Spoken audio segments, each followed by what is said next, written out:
about Chapter 8. I am Cyril May M. Almansor, the group's president. And in this chapter, we're going to tackle the decision-making and problem-solving. After studying this chapter, you should be able to describe the nature of decision-making and distinguish it from problem-solving.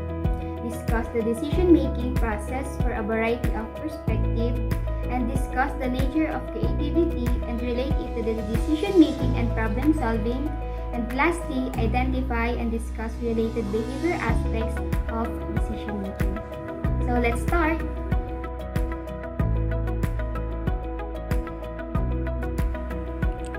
The nature of decision-making.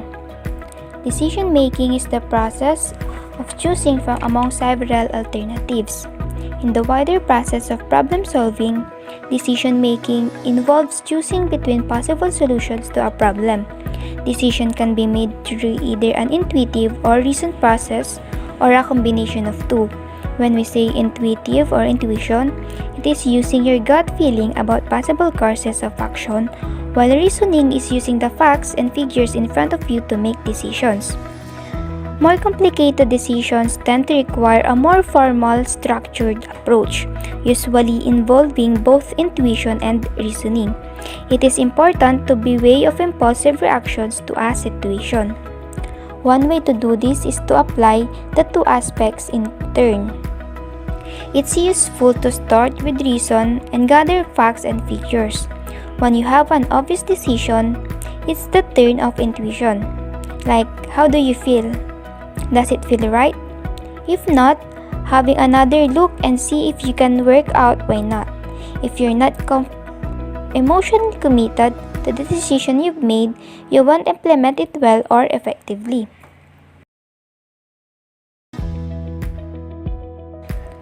There are numbers of problems that can prevent effective decision making. This includes not enough information, too much information, too many people, and emotional attachments. If you do not have enough information, it can feel like you are making a decision without any basis, and having so much conflicting information that it is impossible to see the woods for the trees. And making decision by committee is difficult to everyone because everyone has their own views and their own values.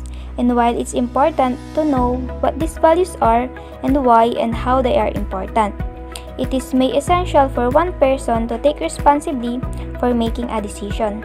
Sometimes, any decision is better than none. Effective decision making. An effective decision-making process needs to ensure that you are able to do so.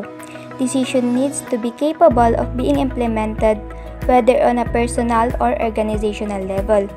You do therefore need to be committed to this decision personally and be able to persuade others of its merit. And next is problem solving, a special form of decision making in which the issue is unique, that it requires developing and evaluating alternatives. It is also the act of defining a problem, determining the cause of the problem, identifying, prioritizing, and selecting alternatives for a solution, and implementing a solution. Decisions based on frequency. Program decisions. Program decisions are those that are repeated over time and for which an existing set of rules can be developed to guide the process.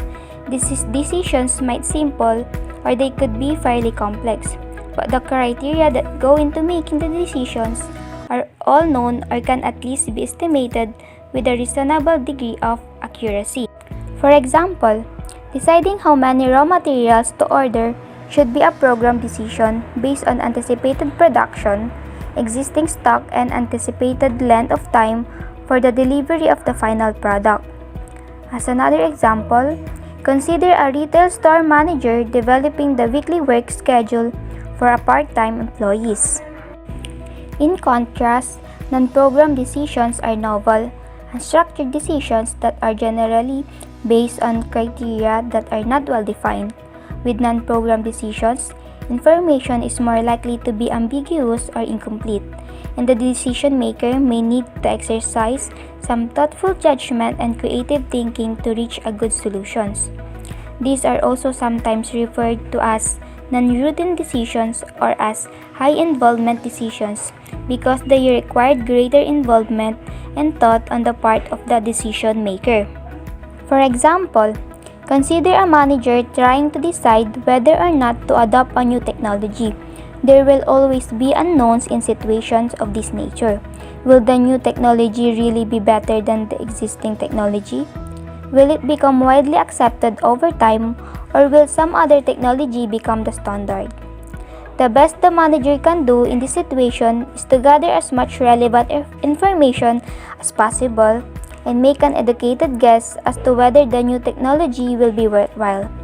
Clearly, non-program decisions present the greater challenge. Next is decision rule. Decision rule is a statement that tells a decision maker which alternative to choose based on the characteristic of the decision situation.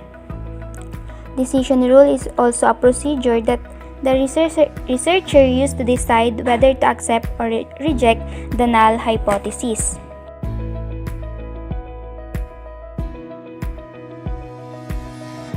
Characteristics of program and non-program decisions. Type of decision. Program decisions are well-structured, repetitive and routine, clear, specific, readily available, minor, lower levels, short, decision rules, and set procedures. While in non-program decisions, poorly structured, new and unusual, vague, not available or unclear channels, major, upper levels, relatively long, judgment, and Good afternoon, everyone. I'm Joanna Mihia, and I am the Vice President for Finance and Logistics. And now, I am going to talk about decision based on information condition.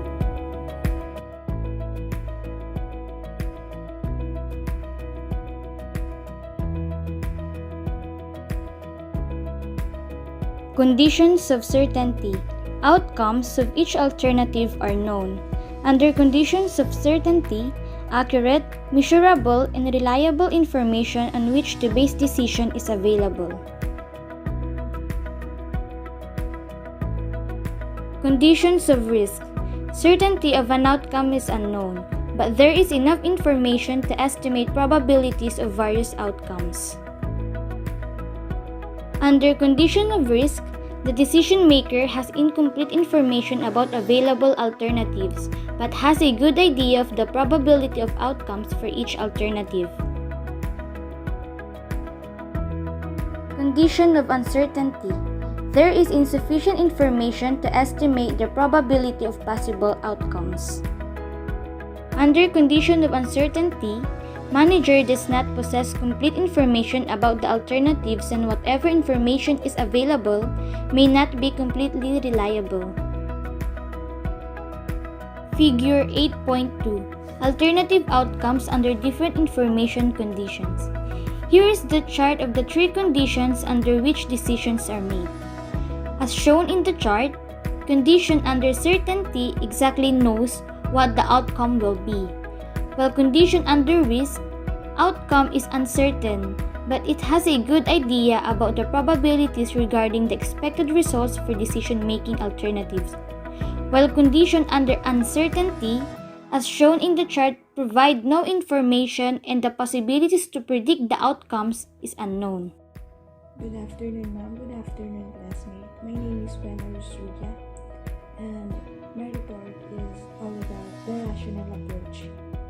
The rational approach, a systematic step-by-step process for making decisions. Rational decision-making assumes that managers follow a systematic step-by-step process.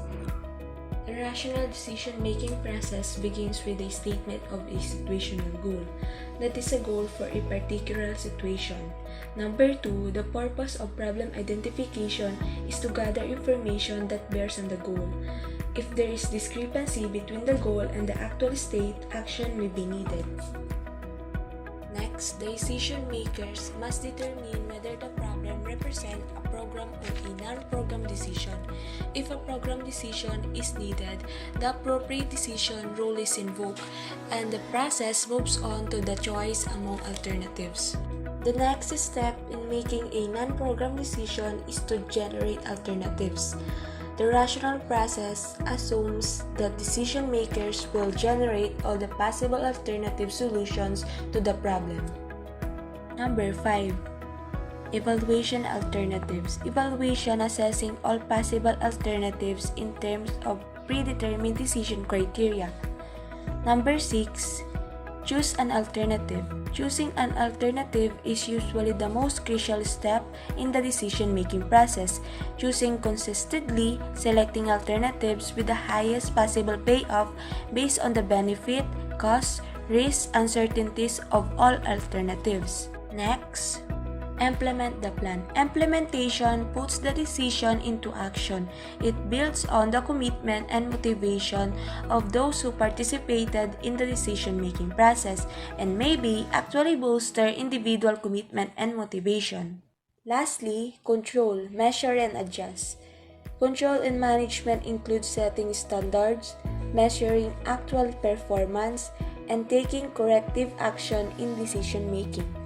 These figures identify the steps of the process, starting state the situational goal, and running logical through the process until the best decision is made, implement, and control. The rational approach has several strengths.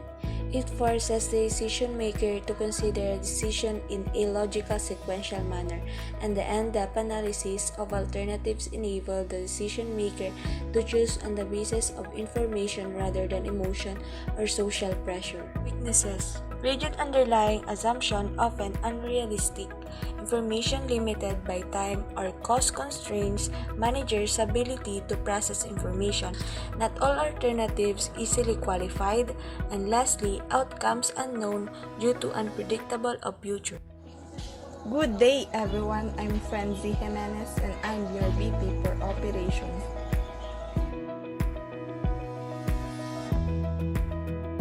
Approaches to decision making. Behavioral approach. Acknowledge the role and importance of human behavior in the decision making process. Assumes decision makers operate with bounded rationality rather than with perfect rationality. Bounded rationality means decision making based upon a meaningful subset of relevant information. Managers make decisions rationally but are limited or bounded by their ability to process information. In this approach, decision makers operating with bounded rationality limit the inputs to the decision making process, focus their attention on 2 or 3 most favorable alternatives, process in great details, and base their decisions on judgment, personal biases, as well as logic. Behavioral approach is characterized by, first, procedures and rules of thumb. Initially, uncertainty in decision making. Second is the sub-optimizing, accepting less than the possible outcome. Frequently, it is not feasible to make the ideal decision in a real-world situation given organizational constraints. Third is the satisficing, choosing first encountered alternative that solves the problem. Satisficing is examining alternatives only until a solution that meets minimal requirements is found and then ceasing to look for a better one. Practical approach combines the steps of rational approach with the conditions in the behavioral approach to create a more realistic approach. According to this approach, the decision maker tries to go beyond rules of thumb, satisfying limitations, generates as many as alternatives as possible within the given time, money, and other practicalities of the situation. Hybrid approach. Managers use a combination of rational, behavioral, and practical approaches to make decisions. Research has shown that speed in the decision-making is not indicative of the consideration of fewer alternatives by the managers. Hybrid approaches, it combines various methods to produce recommendations in order to combine the robustness and eliminate the drawbacks of the individual techniques. Figure 8.4. Practical approach to decision-making with behavioral guidelines. This practical model applies some of the conditions recognized by the behavioral approach to rational approach to decision-making. Although this is similar to the rational approach model, practical approach recognizes personal limitations at each point or step in the process. Hi everyone, my name is Marlene M. Kalaunan and I will continue with the report regarding with the decision-making process. The decision-making process continue. We have 5 characteristics conflict model by the Janus and Mann. The first is it is deal only with important life decision. Not one day goes by where we do not have to make a decision. Some decisions are completely innate and require very little thought. It is kind of life-changing decision that people focus on. The second one is procrastination and rationalization are human mechanisms for avoiding decision making. Many of your decisions as an entrepreneur will likely be complicated and difficult to make. However, you need to be willing to work through your decision directly and resolutely if you want to be successful. Next is the fear of making an unsound decision can be a deterrent to making any decision, and it provides for self-reaction. Fearing making a decision will impact your life and relationships. And the last one is decision makers can be ambivalent about alternatives.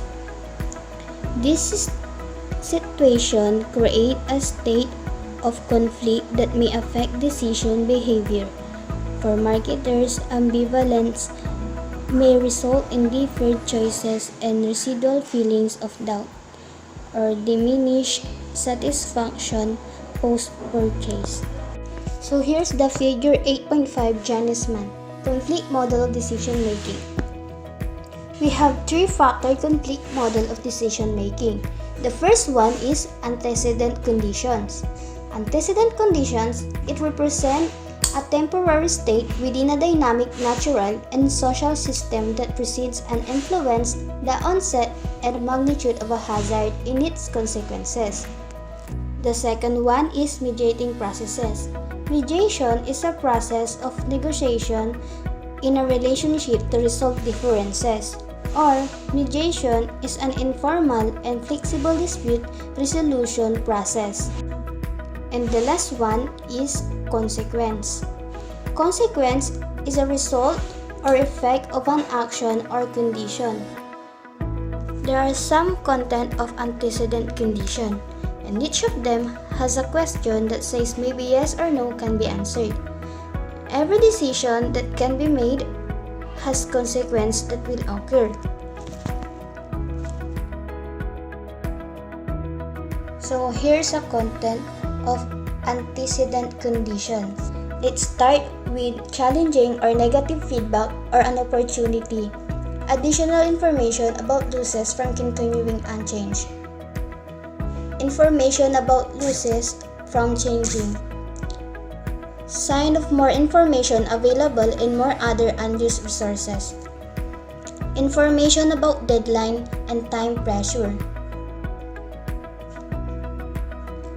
And here's a question number 1. Are the risks serious if I don't make a change? Question number 2. Are the risks serious if I don't make a change? Question number 3. Is it realistic to hope to find a better solution? Is there sufficient time to search and deliberate?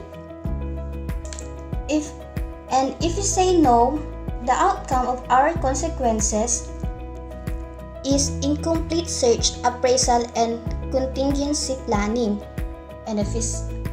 But the other one, it will thorough search, appraisal, and contingency planning.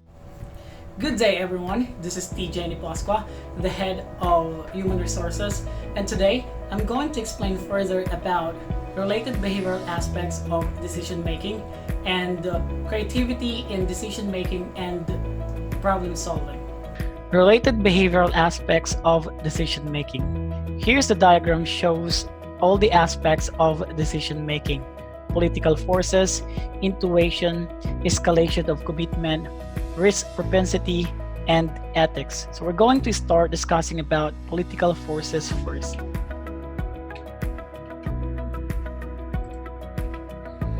Political forces. Coalition is the best example in political forces. It is informal alliance of individuals or groups formed to achieve a common goal. Impact of coalition may be positive or negative. Managers must recognize when to use coalitions, how to assess if they're acting in the best interest of the organization, and how to control their negative effects. The second aspect is intuition. It's an innate belief about something without conscious consideration, deciding to do something because it feels right. Feeling is based on years of experience and practice in making decisions in similar situations. It may help managers make occasional decisions without going through an A to Z process. Escalation of commitment occurs when a decision maker stays with a decision even when it appears to be wrong. Decision makers must guard against sticking too long with an incorrect decision. However, managers should not bail out of a seemingly incorrect decision too soon. Risk propensity, the extent to which a decision maker is willing to gamble when making a decision. Organizational culture is a prime ingredient in encouraging different levels of risk. Ethics. Managerial ethics involve a wide variety of decisions. Relationships of the firm to its employees, relationships of the employees to the firm, relationships of the firm to the other economic agents. Second part of my report is creativity in problem solving and decision making. When we say creativity, we are referring to the individual or group to generate ideas or to conceive of a new perspective on existing ideas. Hence, creativity can play a role in how problem or decision situation is defined, what alternatives are identified, and how each is evaluated. Creativity can also enable a manager to identify a new way of looking at things. This diagram shows the creative process. Although creative people often report that ideas just seem to come to them in a flash, individual creative activity actually tends to progress to a series of stages. This figure or this diagram summarizes the major stages of the creative process. First is the preparation, a period of education, formal training, and on-the-job experience. Incubation, a period of less intense conscious concentration. Insight, a spontaneous breakthrough to achieve a new understanding. Verification, a test of the validity or truthfulness of the insight. Descriptors of creative individuals, background experiences. If an individual gaining a lot of experience, it is natural to them to use those experiences in making decisions or solving problems. Personal traits. Personality is a big factor how to determine if an individual is a creative one or not. The way individuals look at things, how they handle their problems, and how they adapt in the situation. Cognitive abilities. In terms of one's being creative, revolves around using imaginations and being inventive, which in turn requires thinking about what one is thinking, or simply call it cognitive ability. Enhancing creativity in organizations. Using explicit goals to make creativity a part of the organizational culture. Rewarding creative success. Motivate your team, not just only giving bonuses, but also appreciating what they have done. Provide the proper tools. Carpenters cannot do their jobs with hammers alone. They also need levels, planes, drills, and miter boxes. Make sure your people get the tools they need: computers, software, education, or training. And that's the end of chapter 8. And before we end this report, we just wanted to leave you a message. Always go with the choice that scares you the most, because that's the one that's gonna help you grow. And in the end, we only regret the chances we didn't take and the decisions we waited to make. Thank you for watching.